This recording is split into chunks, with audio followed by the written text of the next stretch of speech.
Eles riram na cara dele. Os oficiais americanos olharam para aquele brasileiro e sua velha espingarda de caça e disseram que ele não duraria 5 minutos no inferno da Itália. Chamaram a arma dele de sucata, de brinquedo, mas o que aconteceu nas montanhas geladas de Monte Castelo fez o riso dos gringos morrer na garganta. Você tem ideia de como um único gaúcho, armado apenas com a herança do avô, humilhou a elite dos atiradores alemães e salvou um batalhão inteiro do massacre? Essa é a história que os livros escolares não contam. É o relato brutal, sujo e glorioso que ficou escondido nos relatórios de combate por décadas. Hoje, nós vamos revelar tudo. O truque sujo na torre da igreja, a isca mortal que enganou a morte e o disparo impossível que ninguém consegue explicar até hoje. Fique comigo até o último segundo, porque o final dessa história vai mudar tudo o que você pensa sobre a Força Expedicionária Brasileira. A cobra vai fumar e você não vai acreditar no que vem por aí. Era a manhã cinzenta de 22 de janeiro de 1945, uma data que ficaria marcada lá a ferro e fogo na memória de quem sobreviveu àquele inverno infernal. O ar estava rarefeito, dificultando a respiração, e o silêncio opressivo na montanha não era paz.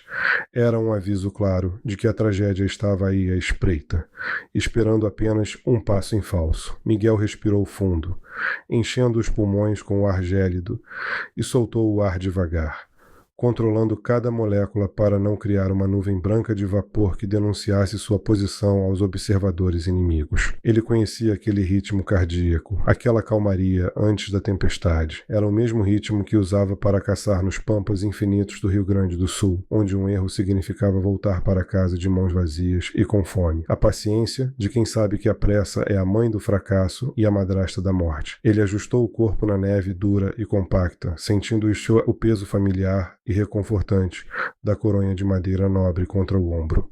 Aquela arma tinha alma, tinha história. Não era um pedaço de metal frio, produzido em massa numa fábrica barulhenta de Detroit, por operários que nunca viram um campo de batalha. Era uma extensão do próprio Miguel, um terceiro braço feito de aço e nogueira. Lá embaixo, a exatos 240 metros de distância, no meio do emaranhado de árvores queimadas e destroços, algo se moveu. Era sutil, quase uma alucinação, um movimento tão leve que seria imperceptível para olhos destreinados ou cansados pela vigília. Mas Miguel viu. Seus olhos, acostumados a distinguir uma lebre na vegetação densa a quilômetros de distância, captaram a anomalia. Um oficial alemão, confiante demais na sua superioridade e na proteção da distância, colocou a cabeça para fora da borda da trincheira para observar o terreno com seus binóculos Zeiss de alta precisão. Foi um erro fatal, um erro primário que os manuais de infantaria da Wehrmacht diziam explicitamente para nunca cometer, mas a arrogância e o excesso de confiança são armadilhas perigosas que pegam até os melhores veteranos. Miguel não hesitou nem por um milésimo de segundo. Ele não precisou calcular a velocidade do vento com fórmulas matemáticas complexas ou tabelas balísticas. Ele sentiu o vento na bochecha, leu a inclinação das poucas folhas que restavam nas árvores. Ele sabia, com uma certeza absoluta e assustadora, exatamente onde aquela bala de 7 milímetros iria cair. O dedo indicador, calejado mais sensível, pressionou o gatilho com uma suavidade que contrastava com a violência que estava prestes a liberar. O estrondo do disparo rasgou o silêncio tenso do vale, como um trovão repentino e furioso. O som seco, estalado e autoritário do Mauser ecoou pelas encostas rochosas de Monte Castelo, reverberando como um julgamento final.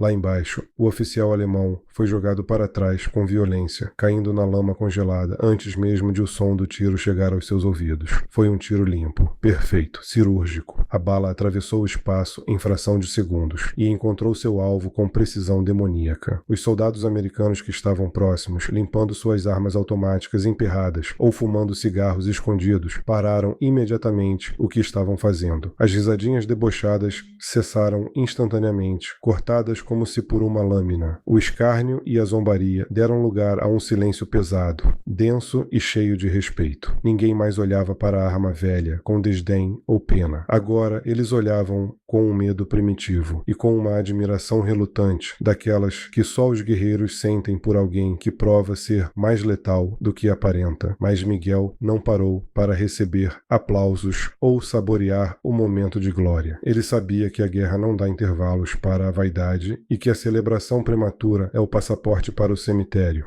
Com um movimento rápido, fluido e mecânico, treinado milhares de vezes, ele manobrou o ferrolho da arma. O metal trabalhou com precisão. A cápsula vazia de latão voou para Tianeve, girando no ar e soltando fumaça quente. E um novo cartucho, frio e mortal, foi inserido na câmara com um clique metálico que soava como música sinfônica para os ouvidos dos pracinhas brasileiros que assistiam à cena. A cobra estava fumando, e a fumaça tinha cheiro acre de pólvora queimada e o gosto doce da vingança. Aquele primeiro disparo foi apenas o cartão de visitas, um aviso formal de que as regras do jogo tinham mudado naquela encosta maldita. O que viria a seguir seria uma aula magistral de precisão e sangue frio que entraria para a história não oficial da Força Expedicionária Brasileira, aquela história que é contada em sussurros nas casernas e não nos relatórios oficiais sanitizados. A posição alemã, até então inexpugnável e segura, entrou em polvorosa total. O pânico é contagiante. Eles não sabiam de onde tinha vindo o tiro, não conseguiam localizar o clarão do disparo no meio da neve e das rochas. A confusão reinava nas trincheiras inimigas, com ordens gritadas em alemão se misturando ao som do vento. E foi exatamente nesse caos, nessa quebra de disciplina momentânea, que Miguel encontrou sua segunda oportunidade de ouro. Um observador inimigo, desesperado para localizar a origem daquele disparo fantasma, cometeu a imprudência de levantar a cabeça e usar seus binóculos num ângulo que refletiu a luz fraca e pálida do sol de inverno. Foi um brilho de meio segundo, um flash minúsculo no meio do cinza. O suficiente. Mais do que o suficiente para um caçador nato. Miguel já estava com a mira alinhada naquele setor, varrendo a área como um predador. Ele disparou novamente sem pensar, agindo por puro reflexo condicionado. O segundo alemão caiu como um saco de batatas, sem emitir um som. 2 tiros disparados, 2 baixas confirmadas em menos de 30 segundos. A lenda do gaúcho de Monte Castelo começava a ser escrita ali mesmo, com chumbo quente marcando a neve fria e indiferente da Itália. E os americanos, agora de bocas abertas e olhos arregalados, finalmente entenderam, da maneira mais difícil possível, que aquele brasileiro quieto e estranho não estava ali para brincar de guerra ou fazer figuração para os noticiários. Mas a vitória inicial era apenas o começo de um pesadelo logístico para os alemães. Miguel sabia que tinha revelado sua presença, ainda que não sua posição exata. Ele sabia que do outro lado havia profissionais, homens treinados na escola de atiradores de elite da Baviera, veteranos da frente russa que comiam neve e respiravam pólvora. Eles não iriam entrar em pânico por muito tempo. A resposta viria e viria pesada. Miguel rolou para o lado, saindo da posição de tiro original e se arrastando pela lama gelada para um novo esconderijo, 10 metros à direita, protegido por um tronco de carvalho estilhaçado por artilharia dias antes. A regra era clara: atire e mova-se, ou morra onde está. Enquanto ele se reposicionava, o som característico das metralhadoras MG-42, as famosas lurdinhas, como os brasileiros as chamavam, começou a rasgar o ar onde ele estava segundos antes. As balas trituravam a pedra e levantavam geysers de neve e terra, procurando carne, procurando sangue. Se ele tivesse ficado ali mais 5 segundos, teria sido transformado em uma peneira humana. O coração de Miguel batia forte, mas não de medo, de excitação. A caçada tinha começado de verdade, e agora a presa também tinha dentes afiados. Do seu novo posto, Miguel observou a reação inimiga com a frieza de um legista. Os alemães estavam nervosos, disparando às cegas, gastando munição preciosa contra sombras e pedras. Isso era bom. O medo consome energia. O medo faz a mão tremer, o medo embaça a visão.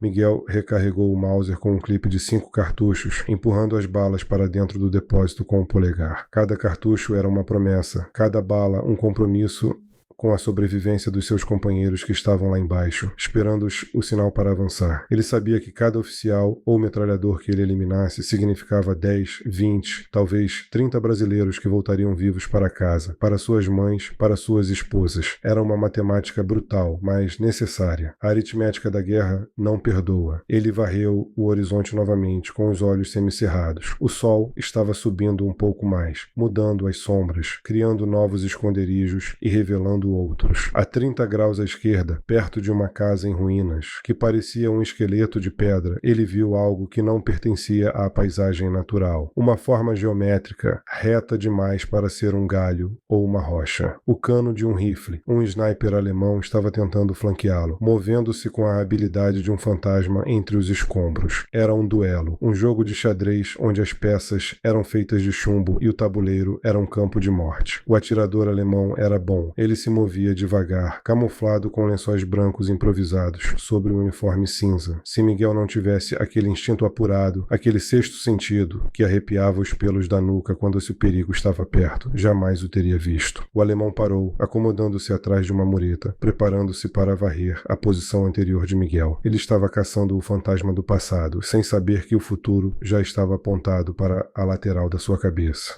Miguel respirou. O mundo ao redor desapareceu. O frio sumiu. O barulho das metralhadoras ao longe se tornou um zumbido distante e irrelevante. Só existia ele, a alça de mira, a massa de mira e aquele capacete de aço cinza a 200 metros. O dedo tocou o gatilho novamente. A pressão aumentou, milímetro a milímetro. O recuo da arma foi um coice familiar no ombro. O terceiro disparo do dia soou e a mureta lá embaixo ficou manchada de vermelho escuro. O atirador alemão tombou para o lado, a arma caindo inutilmente das mãos que já não respondiam. 3-0. A contagem estava subindo rápido demais e a lenda do cobra fumante começava-se a correr pelas linhas de rádio, de trincheira em trincheira, transformando o ceticismo em uma fé quase religiosa na pontaria daquele homem. Os oficiais americanos, que minutos antes zombavam, agora observavam com binóculos, sussurrando uns para os outros, tentando entender que tipo de mágica era aquela, que tipo de demônio da montanha vestia o uniforme brasileiro e carregava uma arma de museu como se fosse o martelo de Thor. A situação era desesperadora. E o relógio corria contra a Força Expedicionária Brasileira. O comandante gritava ordens pelo rádio, exigindo um avanço que era humanamente impossível, sob aquela chuva de chumbo cirúrgico. Tentar acertar o alemão lá de baixo era suicídio puro e simples, pois o ângulo favorecia quem estava no topo, e a torre de pedra medieval oferecia uma proteção que nem as metralhadoras .50 conseguiam penetrar. Miguel Rocha observava tudo aquilo agachado atrás de um muro de tijolos que estava sendo desintegrado lentamente pelos disparos inimigos. Ele sabia que sua carabina, por mais fiel que fosse, não podia fazer curvas e nem atravessar paredes de granito de meio metro de espessura. O diabo do campanário estava rindo lá de cima, trocando carregadores com a calma de quem sabe que é intocável. Foi nesse momento, com um gosto amargo de poeira e frustração na boca, que o gaúcho percebeu que a força bruta não resolveria aquela equação macabra. Se ele não podia derrubar a torre, ele teria que se tornar parte dela. O plano que se formou na mente de Miguel era tão insano quanto brilhante, o tipo de ideia que só nasce quando a única alternativa é o fim trágico. Ele olhou para uma grade de ferro retorcida na sarjeta, uma entrada escura e fétida que levava para o sistema de esgotos e porões conectados da cidade antiga. Enquanto os outros soldados mantinham o fogo de supressão, desperdiçando munição apenas para manter o alemão de cabeça baixa por alguns segundos, Miguel deslizou para dentro da escuridão subterrânea como uma sombra líquida. O cheiro era insuportável, uma mistura nauseante de água estagnada, detritos de guerra e o odor doce e enjoativo de coisas que já não estavam mais vivas. A água gelada batia na altura do peito, congelando os ossos e fazendo os dentes baterem, mas o gaúcho cerrou a mandíbula e seguiu em frente. O mundo lá fora, com suas explosões e gritos, ficou abafado, substituído pelo som ampliado de sua própria respiração e pelo gotejar incessante da umidade nas paredes de pedra mofada. Avançar por aquele túnel estreito era um teste de claustrofobia que faria qualquer homem comum entrar em pânico e voltar correndo para a superfície. O teto baixo raspava no capacete de aço e ratos do tamanho de gatos passavam correndo pelas tubulações, assustados com a invasão daquele predador humano. Miguel rastejava, tateando o caminho na escuridão quase total, guiado apenas pelo senso de direção e pela planta da cidade que havia memorizado visualmente antes do inferno começar. Ele precisava calcular a distância exata, contar cada passo arrastado na lama, pois um erro de cálculo significaria sair num porão cheio de soldados da Wehrmacht, ou pior, ficar preso para sempre naquele labirinto de concreto e fezes. Mas a determinação do brasileiro era mais forte que o nojo ou o medo. Ele sabia que cada minuto gasto ali embaixo significava mais uma chance de vida para seus irmãos de farda lá em cima. Ele era o fantasma que rastejava sob o assoalho do inimigo, a ameaça invisível que os manuais de guerra alemães jamais previram. Mas isso era apenas o prelúdio de uma tensão ainda maior, porque chegar à base da igreja era a parte fácil. O difícil seria subir, sem ser notado pelo anjo da morte que habitava a torre. Depois de 30 intermináveis minutos de rastejo na imundície, Miguel encontrou o que procurava. Uma escada de pedra antiga, coberta de limo, que levava ao porão da sacristia. Ele subiu, degrau por degrau, com a arma colada ao corpo para não fazer barulho metálico contra a pedra. Ao emergir no nível do solo, dentro das ruínas da igreja, o som da batalha mudou. Agora ele podia ouvir o eco dos disparos do rifle alemão logo acima de sua cabeça. O som era ritmado, mecânico, disparo, ferrolho, disparo, ferrolho. O diabo estava trabalhando e trabalhava com a eficiência de uma máquina industrial. Miguel olhou para cima. O teto da sacristia tinha desabado parcialmente, mas a estrutura da torre do sino ainda estava intacta, com seu assoalho de madeira grossa e envelhecida, separando o caçador brasileiro da sua presa. Miguel não podia usar a escada da torre. Ela certamente estaria armadilhada. Ou, no mínimo, rangeria o suficiente para alertar o atirador, que teria a vantagem da altura e poderia lançar uma granada escada abaixo, transformando-se o local no túmulo definitivo do gaúcho. Não, o ataque teria que vir de onde ninguém jamais espera ser atacado, de baixo para cima, através do próprio chão que sustentava o inimigo. Miguel se posicionou silenciosamente sob as vigas de madeira que sustentavam o piso da torre. Ele podia ver feixes de luz entrando pelas frestas entre as tábuas, dançando na poeira suspensa no ar. E então ele ouviu o som pesado das botas de couro com cravos de ferro do alemão andando de um lado para o outro, mudando de janela para buscar novos alvos. O som era claro, distinto. Toque, toque, toque, parada, disparo, toque, toque, recarga. Miguel fechou os olhos e transformou sua audição em sua visão. Ele estava mapeando a posição do inimigo apenas pelo som dos passos, desenhando mentalmente a silhueta do atirador através da madeira. A tensão naquele espaço confinado era palpável, quase elétrica. Miguel sabia que tinha apenas uma chance, um único cartucho para resolver o problema. Se errasse, o alemão saberia exatamente onde ele estava e dispararia através do chão com uma pistola automática ou metralhadora, transformando as tábuas em peneira e Miguel em estatística. O gaúcho levantou o Mauser verticalmente, a coronha apoiada firmemente contra o quadril, o cano apontando para o teto, seguindo o ritmo das botas acima dele. Ele esperou. A paciência, mais uma vez, era sua munição mais letal. Ele precisava do momento exato, o intervalo de vulnerabilidade quando o atirador parasse para recarregar ou para ajustar a mira. O alemão deu 2 passos para a esquerda. Parou. Miguel moveu o cano da arma, acompanhando a sombra auditiva. O som de um clipe vazio batendo no chão de madeira ecoou. Era agora. O inimigo estava parado, focado na recarga, confiante em sua solidão na torre. Miguel não hesitou. Ele pressionou o gatilho, enviando uma bala blindada de 7 milímetros em uma trajetória ascendente, perfurando a madeira centenária,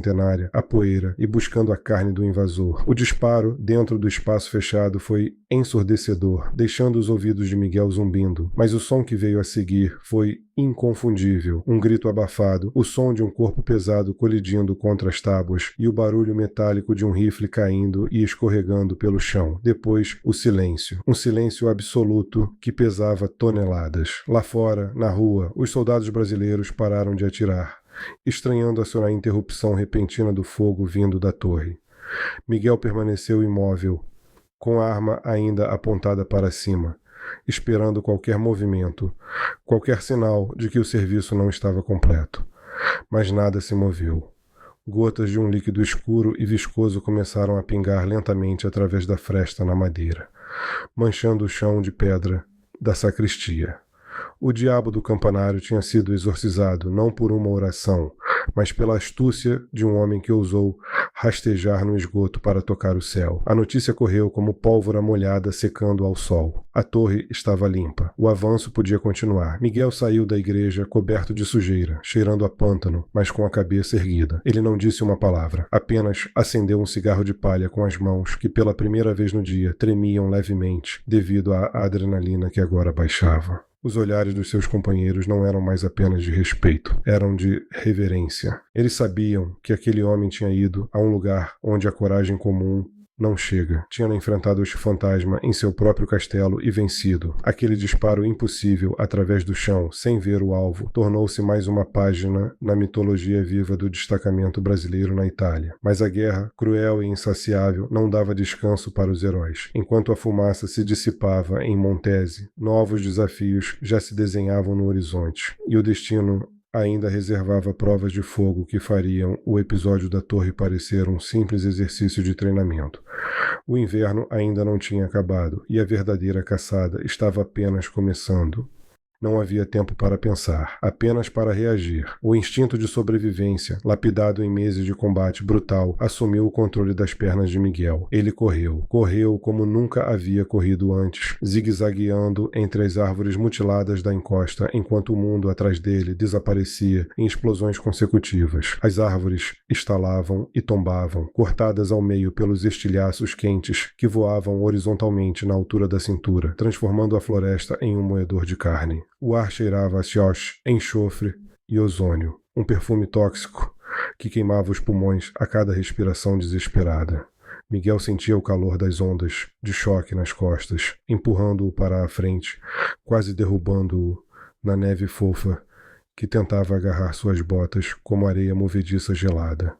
A artilharia alemã estava varrendo o setor com uma precisão matemática, criando uma cortina de fogo móvel que avançava inexoravelmente na direção dele. Num ato de desespero calculado, Miguel se jogou de cabeça na primeira depressão que encontrou no terreno. Uma cratera de bomba antiga, cheia até a borda com água do degelo misturada com lama e óleo. O choque térmico foi brutal.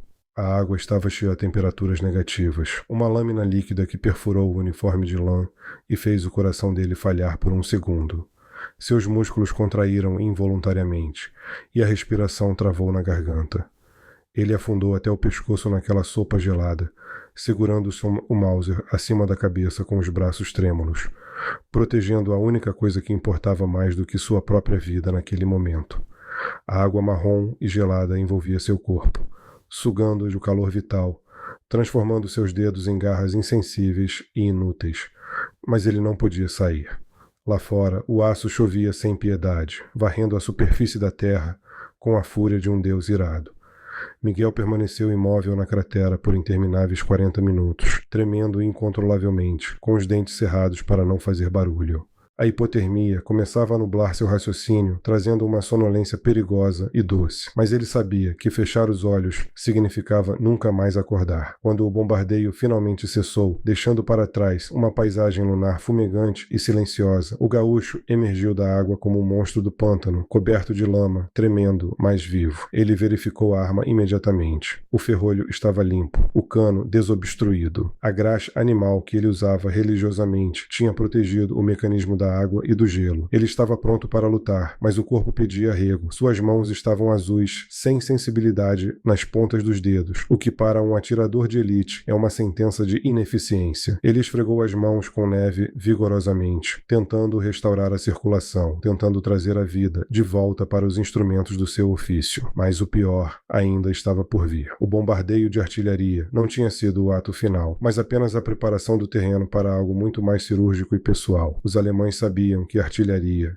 nem sempre mata baratas escondidas em buracos, então enviaram o dedetizador. Do outro lado do vale, camuflado entre as rochas brancas e cinzas, estava o Lobo Branco. Não era um soldado comum, era um ás, um veterano condecorado com a Cruz de Ferro, enviado especificamente para eliminar o incômodo brasileiro que estava minando o moral das tropas do eixo. Miguel percebeu que não estava mais sozinho quando uma bala passou a centímetros de sua orelha esquerda, estalando com a velocidade supersônica, e se enterrou no tronco de uma árvore atrás dele. Não houve som de disparo. O Lobo Branco estava longe, muito longe, e usava munição subsônica, ou estava a uma distância onde o som se perdia no vento. Miguel se jogou no chão novamente, colando o rosto na neve. Ele estava encurralado. O inimigo tinha a vantagem da surpresa, da posição e, muito provavelmente, do equipamento. A situação era crítica. Miguel não podia levantar a cabeça para localizar o atirador sem perder a vida. Ele estava preso atrás de um tronco caído, com o frio consumindo suas últimas reservas de energia, e um assassino invisível esperando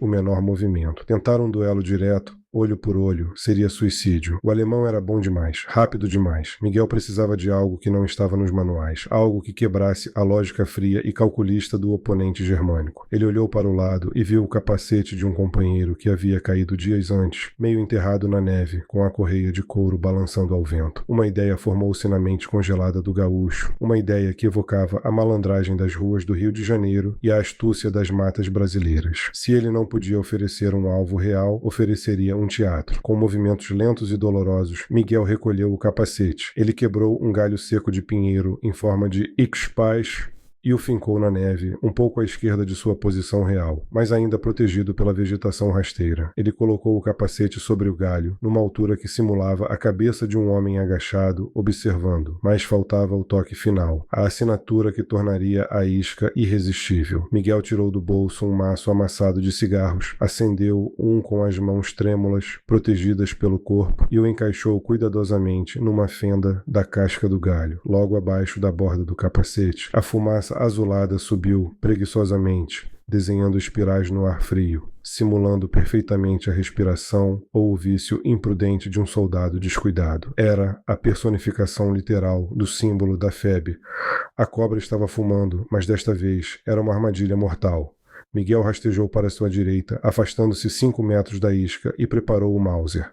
Ele focou sua atenção na encosta oposta, ignorando o capacete, ignorando o frio, ignorando a dor. Ele esperava pelo clarão, o lobo branco, lá do outro lado.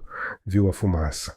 Viu o contorno do capacete. Para um atirador treinado na rigidez prussiana, aquilo era um erro amador, um convite irrecusável. Um soldado relaxado fumando em combate? Inaceitável. O alemão ajustou a mira telescópica, centralizou a cruz no capacete e puxou o gatilho. O disparo veio. O capacete brasileiro girou no ar com um impacto metálico, furado de lado a lado. O cigarro caiu na neve, mas naquele mesmo instante, um flash minúsculo de luz apareceu entre duas rochas a 300 metros de distância. O focinho da arma do alemão cuspiu fogo, revelando sua tocaia. Foi o último erro do lobo branco. Antes que ele pudesse perceber que tinha atirado em um galho de árvore, antes que pudesse manobrar o ferrolho para um segundo disparo, a resposta brasileira já estava a caminho. Miguel tinha a posição. Ele viu o clarão. Ele não precisava ver o homem, apenas o lugar de onde a morte vinha. O Mauser trovejou mais uma vez no vale. A bala atravessou os 300 metros em menos de um segundo e encontrou o espaço entre as rochas. Não houve grito. Não houve drama, apenas o silêncio repentino de quem teve o fio da vida cortado. A inteligência venceu a técnica, a improvisação venceu a doutrina. O gaúcho, tremendo de frio e coberto de lama, provou que na guerra, assim como na vida, nem sempre vence o mais forte, mas sim o mais esperto. A cobra fumou, o alemão caiu e Miguel Rocha sobreviveu para contar a história, deixando para trás um capacete furado como testemunha muda de um duelo, onde a mente foi a arma mais letal. Miguel percorreu os acampamentos, ignorando patentes e medalhas, olhando apenas para as mãos e para os olhos dos soldados. Ele escolheu 14 homens. Nenhum deles era o soldado modelo de desfile. Eram caboclos do interior de Minas Gerais, vaqueiros do Nordeste, mateiros que cresceram com espingardas de carregar pela boca e que sabiam andar na mata sem quebrar um graveto seco. Eram homens que entendiam a linguagem do silêncio. O treinamento não foi em estandes de tiro com alvos de papel. Miguel levou seus escolhidos para a terra de ninguém, para o espaço cinzento entre a vida e a tragédia, e ensinou a eles a arte de se tornarem invisíveis. Eles não usavam as táticas americanas de supressão de fogo. Eles usavam a paciência. Eles aprenderam a esperar horas, imóveis como pedras, até que o inimigo cometesse um erro. E mais aterrorizante ainda, eles trouxeram a selva brasileira para os Alpes italianos. À noite, quando a escuridão cobria os vales gelados, os alemães nas trincheiras opostas começaram a ouvir sons que não pertenciam à Europa. O pio triste de um inhambu, o assobio cortante de um sabiá, sons da fauna brasileira, imitados com perfeição pelos cobras, para se comunicarem sem usar rádios. Para os soldados da Wehrmacht, aquilo era enlouquecedor. Eles sabiam que quando a floresta começava a cantar, alguém estava prestes a cair. O impacto psicológico foi devastador. Os alemães pararam de dormir. O medo do invisível, o medo daqueles fantasmas sul-americanos que atiravam com a precisão de cirurgiões e desapareciam como fumaça, corroeu o moral das tropas do eixo mais rápido do que qualquer bombardeio de artilharia. Em questão de semanas, o setor patrulhado pelos homens de Miguel tornou-se uma zona proibida para os nazistas, um corredor da morte onde colocar a cabeça para fora significava receber um bilhete só de ida para o outro mundo. Mas a guerra, essa besta insaciável, guardava sua cartada mais cruel para o final. Era abril de 1945. A neve estava derretendo, transformando o Vale do Pó em um lamaçal gigantesco e traiçoeiro. O exército alemão estava em colapso, recuando desesperadamente para o norte. Mas como um animal ferido e encurralado, tornou-se ainda mais perigoso e imprevisível. Unidades da SS, fanáticas e dispostas a levar o máximo de inimigos consigo para o túmulo, montavam emboscadas suicidas ao longo das estradas, transformando a retirada em um rastro de sangue. O esquadrão de Miguel estava na vanguarda, exausto, sujo, com os uniformes rasgados e os olhos fundos de quem não dorme há dias. E havia um problema logístico grave. Um detalhe técnico que poderia custar tudo. A munição especial do Mauser de Miguel estava no fim. Aquela arma antiga não aceitava os cartuchos padrão dos aliados. Ele tinha guardado cada bala como se fosse uma pepita de ouro, mas depois de meses de combates intensos, o bolso do Dolman estava leve demais. Foi na estrada perto de Coléquio que o destino armou sua armadilha final. O comboio brasileiro avançava lentamente, liderado por caminhões com a cruz vermelha pintada nas laterais, transportando dezenas de feridos que precisavam urgentemente de um hospital de campanha. Miguel e seus cobras faziam a segurança pelos flancos, movendo-se pelas valas laterais. De repente, o inferno se abriu. Uma unidade de retardatários da SS, escondida em uma fazenda abandonada, abriu fogo com tudo o que tinha. Metralhadoras rasgaram a lona dos caminhões. Gritos de dor ecoaram pelo vale. O avanço parou. Os brasileiros estavam presos em campo aberto, sob fogo cruzado. Miguel tentou revidar, buscando alvos nas janelas da fazenda, mas uma explosão de granada próxima o jogou contra o chão com violência. Ele sentiu o gosto de sangue na boca e ouviu o som de vidro partindo. Ao erguer sua arma, o coração gelou. A luneta, sua fiel companheira de visão, estava estilhaçada. O vidro óptico tinha se transformado em cacos inúteis. A situação degradou-se em segundos. Sem a mira telescópica, o Mauser era apenas um rifle antigo contra armas automáticas modernas. Miguel tateou o bolso e seus dedos encontraram apenas um cartucho. Um único cartucho de 7 milímetros. O último. A munição do avô, a herança da família, a última chance. Ele olhou para a mão estrada e viu a cena que congelaria o sangue de qualquer homem. Um soldado da SS surgiu atrás de um muro de pedra, a menos de 150 metros. No ombro, ele carregava um Panzerfaust, um lançador de granadas antitanque descartável. O tubo de metal estava apontado diretamente para o caminhão líder do comboio. O veículo que estava lotado de feridos graves, homens que já tinham dado seu sangue e agora estavam indefesos, presos em macas. Se aquele foguete fosse disparado, o caminhão se transformaria em uma bola de fogo, incinerando 20 brasileiros em um instante. Não havia tempo para pensar. Não havia tempo para lamentar a luneta quebrada. Havia apenas o instinto. Miguel arrancou a luneta destruída da arma com um puxão violento, liberando a velha mira de ferro, a mira aberta que ele usava quando era criança para caçar tatu no mato. Mas 150 metros, sob fogo, com um alvo móvel e uma mira rudimentar, era um tiro impossível para qualquer um que não tivesse nascido com pólvora nas veias. O mundo entrou em câmera lenta. O som da batalha sumiu. Miguel viu o dedo do alemão começar a pressionar o gatilho do lançador. Ele levantou o Mauser. Não havia cálculos, não havia vento, não havia gravidade. Havia apenas a vontade de salvar seus irmãos.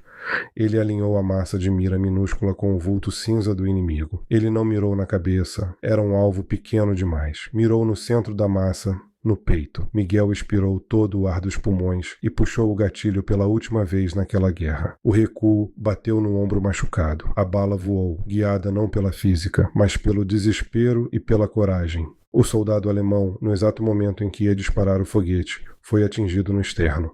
O impacto o jogou para trás violentamente. O tubo do Panzerfaust desviou-se para cima. O foguete disparou, mas em vez de atingir o caminhão, voou inofensivamente para o céu e explodiu no ar como fogos de artifício macabros. O caminhão estava salvo. Os feridos estavam salvos, mas o preço foi cobrado no mesmo segundo. Um atirador alemão, vendo a da posição de Miguel, disparou uma rajada de submetralhadora. O gaúcho sentiu uma marretada no ombro esquerdo e no peito, uma dor quente e aguda que o derrubou na lama. A escuridão começou a fechar as bordas de sua visão. Ele caiu, olhando para o céu cinzento da Itália, ouvindo os gritos de "médico" e o som dos seus cobras, avançando com fúria vingativa para varrer a fazenda. A guerra de Miguel tinha acabado ali, na lama, com a arma vazia ao seu lado, mas a lenda do homem que salvou um comboio com uma bala e sem mira viveria para sempre. A viagem de volta ao Brasil foi longa e melancólica, a bordo de um navio-hospital que cruzava o Atlântico com a lentidão de um cortejo fúnebre. O azul infinito do oceano era um contraste brutal com o cinza e o branco da Itália, e o calor que aumentava a cada dia era como um bálsamo para o corpo castigado pelo inverno europeu. Ele passava os dias no convés, olhando para o horizonte, sentindo o sol esquentar as cicatrizes que marcavam seu peito e ombro como um mapa de sua jornada pelo inferno. Ele via outros soldados, muitos com ferimentos piores que os seus, homens que tinham deixado pedaços do corpo e da alma naquelas montanhas distantes, e um sentimento de irmandade silenciosa os unia. Não eram necessárias palavras, um simples olhar, um aceno de cabeça, e tudo era compreendido. Eles eram os sobreviventes, os fantasmas que voltavam para assombrar o mundo dos vivos, com as histórias que seus olhos contavam, histórias que ninguém que não esteve lá poderia realmente entender. O riso era raro naquele navio, e quando vinha, era frágil, como o vidro prestes a se quebrar, porque todos sabiam que, embora estivessem voltando para casa, uma parte deles ficaria para sempre enterrada sob a neve da Itália. A chegada à fazenda, no interior do Rio Grande do Sul, foi um choque para os sentidos. O cheiro de terra molhada, o verde vibrante das pastagens, que se estendiam até onde a vista alcançava, o mugido do gado no curral, tudo aquilo que era sua vida antes da guerra, agora parecia estranho, vívido demais, como uma pintura com cores saturadas. Ele desceu do jipe militar, magro, com o rosto sulcado pela experiência e os olhos mais velhos do que os 20 e poucos anos que tinha. Sua família estava lá, esperando no alpendre. Ninguém correu, ninguém gritou. O gaúcho não é de demonstrações espalhafatosas. Sua mãe chorou em silêncio, abraçando o filho que ela pensou ter perdido para sempre. Seu pai, um homem duro como o cerne de uma aroeira, apenas colocou a mão no ombro dele, mas naquele aperto firme, naquele olhar que se encontrou com o seu, havia um universo de alívio, orgulho e dor. Miguel estava em casa, mas sentia-se um estrangeiro, em sua própria terra, um ator que não sabia mais qual era o seu papel depois que a peça principal tinha terminado. Naquela mesma noite, Miguel pegou o velho Mauser, a relíquia de família que tinha se tornado uma lenda. A coronha de madeira estava arranhada, o metal tinha perdido o brilho, mas para ele, aquela arma era mais sagrada do que qualquer crucifixo. Ele sentou-se na varanda, sob a luz da lua, e começou a limpá-la com uma reverência quase religiosa. Cada peça desmontada, cada centímetro do cano escovado, cada gota de óleo passada com cuidado era um ritual de despedida. Ele não estava limpando uma arma, estava purificando um artefato, um objeto que tinha se tornado uma extensão de sua própria alma no campo de batalha. Quando terminou, a arma brilhava como nova, mas as memórias que ela carregava continuavam lá, gravadas em cada marca de uso. Ele se levantou, entrou na casa e pendurou a espingarda em seu lugar de honra, acima da lareira, onde o avô sempre a deixou. Ele olhou para ela por um longo tempo e fez uma promessa silenciosa a si mesmo e aos fantasmas que o acompanhavam. Nunca mais. Aquela arma já tinha bebido sangue demais na Itália. Ela tinha cumprido seu destino e agora merecia descansar. A partir daquele dia, o caçador tinha se aposentado, para sempre. As décadas seguintes passaram com a lentidão e a constância das estações no Pampa. Miguel Rocha, o herói de Monte Castelo, o fantasma de Montese, desapareceu, dando lugar ao seu Miguel, o fazendeiro. Ele se casou com uma moça da região, teve filhos e depois viu os filhos terem seus próprios filhos. Ele reconstruiu sua vida sobre os alicerces da rotina, do trabalho duro, de sol a sol, do cheiro de café passado na hora e do som da risada das crianças correndo pelo quintal. Tornou-se uma figura respeitada na comunidade, conhecido por sua habilidade com os cavalos e por sua palavra que valia mais do que qualquer contrato assinado. Ninguém ali sabia da existência do Cobra. Ninguém sabia que aquele homem quieto de poucas palavras, que tomava chimarrão no fim da tarde, olhando para o horizonte, tinha um dia decidido o destino de batalhas com a precisão de seus disparos. A guerra tornou-se um quarto trancado em sua memória. Uma porta que ele nunca mais abriu para ninguém.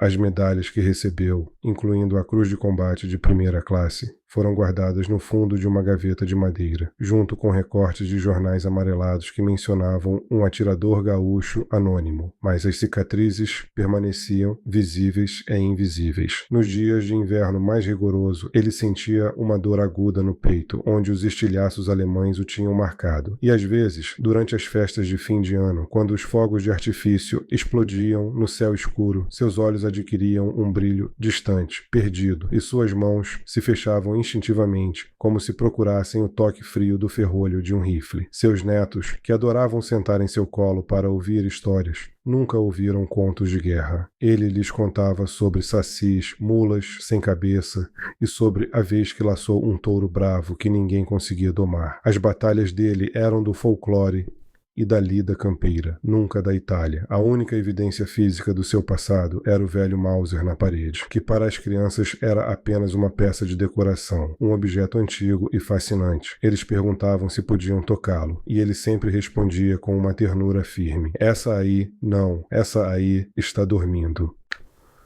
Miguel Rocha partiu num dia quente de verão, muitos e muitos anos depois, já um patriarca de cabelos brancos como a neve que um dia ele amaldiçoou. Ele se foi em paz, em sua própria cama, cercado pelo amor dos filhos e netos, um final sereno que era a antítese de todas as partidas violentas que ele testemunhou e provocou em sua juventude. Foi só depois que o velho gaúcho deu seu último suspiro que a família, ao arrumar seus pertences, abriu a gaveta trancada. E lá eles encontraram um tesouro escondido. As medalhas, as cartas amareladas do comandante elogiando a bravura do atirador mais letal da FEB, as fotografias desbotadas dele e de outros jovens com o emblema da cobra fumando no braço. Peça por peça, eles montaram o quebra-cabeça da vida secreta do avô. O silêncio dele durante todos aqueles anos não era esquecimento, era proteção. Ele os protegeu das imagens, dos sons e dos cheiros do horror que ele carregou sozinho, para que eles pudessem viver em paz. Naquele dia, o Mauser na parede deixou de ser uma decoração. Ele se transformou em um monumento. Um testemunho silencioso da história de um homem simples que foi chamado para uma guerra extraordinária e que, com uma arma de caça e um coração de leão, se tornou uma lenda imortal. Os brasileiros na Segunda Guerra Mundial provaram ao mundo que a cobra não apenas fuma, mas morde com uma ferocidade e uma astúcia que surpreenderam o inimigo mais arrogante. A história de Miguel Rocha é a história de milhares de pracinhas que deixaram tudo para trás para lutar pela liberdade em uma terra estranha, e sua coragem merece ser lembrada e celebrada para sempre. Se você se orgulha da nossa história, se você acredita que o heroísmo dos nossos soldados nunca deve ser esquecido, inscreva-se no nosso canal, deixe seu comentário e ajude-nos a manter viva a memória da Força Expedicionária Brasileira, porque um povo sem memória é um povo sem futuro.